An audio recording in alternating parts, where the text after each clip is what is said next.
The fertilizer market is likely to see some shifts as tariffs and other world events impact prices for farmers. The American Farm Bureau reporting the U.S. imports nearly 85% of its potash. That's an important fertilizer from Canada. Coley Medley is the Vice President of Operations at River Valley Cooperative. He joins us sharing how fertilizer prices could change, also explaining what he thinks might be a bigger concern for farmers this year. Hi, Coley. Thanks so much for joining us today. First, we're just going to start off. Farmers get a lot of their potash from Canada, and there has been a lot going on with Canada this week. What's the outlook like? Should they expect higher prices coming up? Well, there's a lot going on. Tariffs, we've had them come on. We've now pushed them back twice now. We're looking at April, additional tariffs potentially coming on. I do think there's probably going to be exemptions on the fertilizer side, the way it looks today. If you look at the import side, potash, we get close to 80% of our potash from Canada. If we looked at a 25% tariff, obviously those additional costs would be passed on to the grower. So right now it is a little concerning. We can hope that the fertilizer does get exempt from the tariffs, no different than the auto industry. So we're waiting to see what goes on with that. Yeah, there could be more developments. It seems like every day there's something new. So also we have, other things going on in the world, in Russia and Ukraine. We get a lot of different fertilizers from over there too. Tell me, what's the outlook like? Is any of that going to complicate prices coming up? Well, one thing that we've had going on since the early, I'd say 3 to 4 years ago, we had countervailing duties that hit our phosphate market.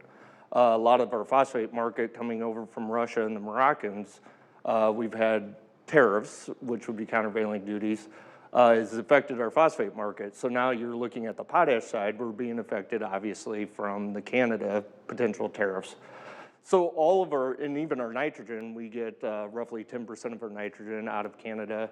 So if you look at your macro fertilizer, NP and K, we're continuing to see potential higher prices based on tariffs that are getting added to the marketplace.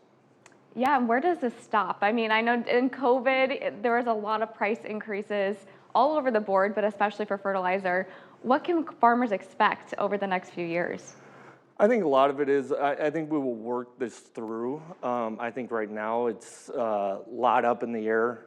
I guess probably the bigger concern, yes, you can see the input costs maybe potentially going up.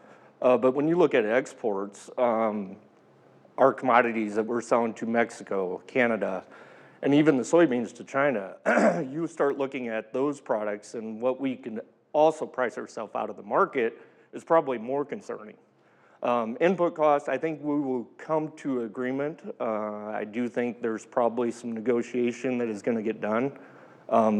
By as much as potash that we buy off of Canada, I do think it probably doesn't get exempt from the marketplace. That will change that. So long term, I think you're going to look at a market that straightens out from an input side. The bigger side of it is what does our export market do? For sure. And what else on the fertilizer front? What should farmers be expecting coming down the pipeline? One thing to expect right now, obviously, we have all of our fertilizer in for the springtime. So when you're looking at spring needs and where we're setting today, most of the tariffs are not going to affect what we have going on front end for the spring time frame. But if you start looking out in the fall time frame, how long this lingers, if it does go on, what percent it is. Obviously, you can look at the fertilizer market continuing to climb up based on the tariff side. But if you look at the world demand, where we're setting from a fertilizer side, I think we're starting to set up a reset in the fertilizer market until this happened. So now we got to wait and see how that plays out. But I do think the market feels like it wants to move softer. So I think we're going to get a reset in it. You go back 3 years ago, we had record high fertilizer levels. I think we're kind of starting to reset that market. There's huge supplies out there. Demand's still strong. We're going to continue to see demand, but I think the supply is getting better.